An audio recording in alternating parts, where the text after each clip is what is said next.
might have heard some of the wind howling this morning. That is exactly what it sounded like overnight for me as we were getting up. Strong winds overnight, really blowing everything around. This is at 131st and 37 in Fishers, where you can see the flags trying to hang on for dear life there. Also driving into our downtown studio, I know, Julia, you saw a lot of trash cans that were blown into the street. I saw a bunch of boxes out there. You could really feel and see the wind and what it left behind for you just overnight, really. Looking at a downtown shot this morning, things are pretty calm other than that. Glad that you're up with us here on 13 Sunrise. Well, I say calm, Matt, maybe because I don't see any rain out there right now. Yeah. But is that the case for most of our viewers to start? Yes, it is. Okay. We're a lot drier now. Those showers are out of here. It's those showers that had some wind with them. Yeah. They weren't severe, but my goodness. I know. You could really hear it. Yeah, it woke a lot of people up. Yeah. Now, maybe some of the sticks you picked up throughout the week are back on your lawn, or maybe they're in your neighbor's lawn. Yo, if it's your neighbor's yard, is it really your business That's anymore? not your business anymore. You're good. Go get the sticks out your neighbor's yard, okay? Exactly. Hey, we've got a nice day today, but there could be a rogue shower or thunderstorm. Right now, we're kind of partly to mostly cloudy, but we are still breezy. Not like it was. We had some gusts topping 40 miles per hour as some of the rain showers were coming on through. But now the gusts are 20 to 30 miles per hour, which is still kind of breezy. You'll notice the wind throughout the day, kind of like yesterday, was a bit breezy too. But we're going to be talking about nice southwest winds keeping us warm. It is really mild this morning. We're 10 to 15 degrees warmer this morning than even yesterday morning was. Yesterday morning wasn't half bad either. We're in the 60s farther to the north. It's 68 in Lafayette and 66 in Gas City and Muncie. Same in Eagle Creek and Carmel, 66, 68. Good morning in Fishers and 64 in Brownsburg. Same in Newcastle. At 64 in Richmond, 68 in Greencastle, and still some 70s holding to the south. So it's pretty mild, so kind of breezy.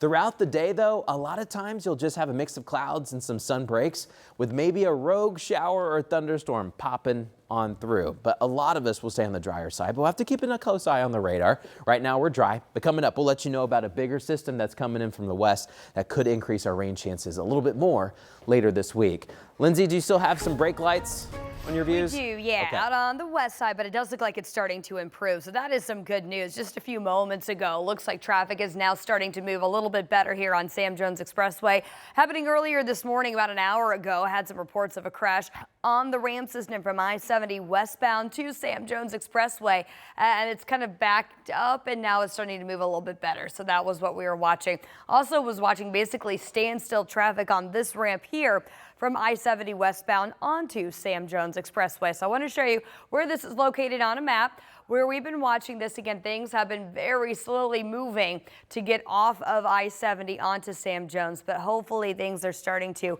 improve and we should be back in business very shortly. We'll keep you posted on that crash over on the west side.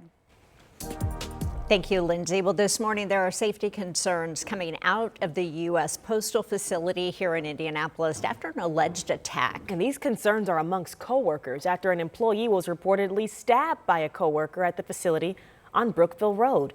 Anna Chalker joins us this morning with what we know about that incident and what some of those coworkers are saying about how they feel about their safety. Good morning. Good morning, ladies. There's still limited information from police on this, but one employee told us this isn't the first time that suspect has been involved in any type of attack, and nothing was done when their concerns were brought up last year.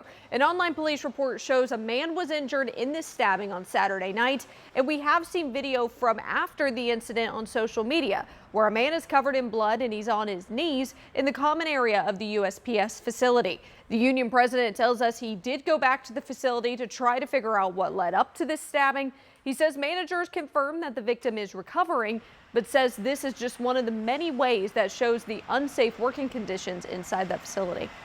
They don't care about safety. They don't care about the well-being of the members or the employees whatsoever. We got to stop the situation where postal employees is in unsafe environments and management seems to just stop and don't care. Now, within the last hour or so, I have reached out to IMPD and USPS for more information on the investigation and both the suspect and victim on this.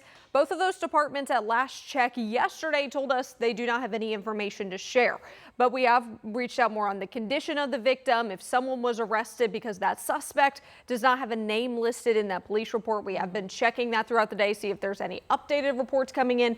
So far, nothing yet this morning. But again, checking with police on all of that. But As you can imagine, these employees worried about coming into work that shift after, even coming in this morning, trying to learn more a little about it. Yeah. So we'll kind of walk you through what some employees are saying they think happened to lead up to this and why they say this really actually could have been stopped months ago if management stepped I in. imagine that is very concerning if coworkers say that this suspect allegedly worked there before and then somehow was employed again after incidents. All right. Thank you, Anna.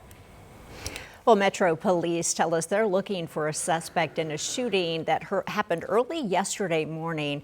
It killed a woman and critically injured a man on the west side. This happened around 12:30 Sunday on Westbrook Avenue near West Washington Street.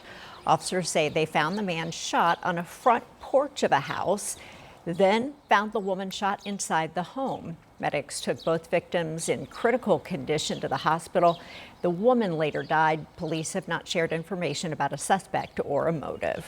A man is dead in Lafayette after an officer-involved shooting there, and police say they got a call about an intoxicated person pointing a gun at someone else just after midnight. Now, according to a release from the department, officers said that a man in his 60s, no description of his name, told them to drop the gun, but they say he didn't comply. That's when police opened fire, killing that man.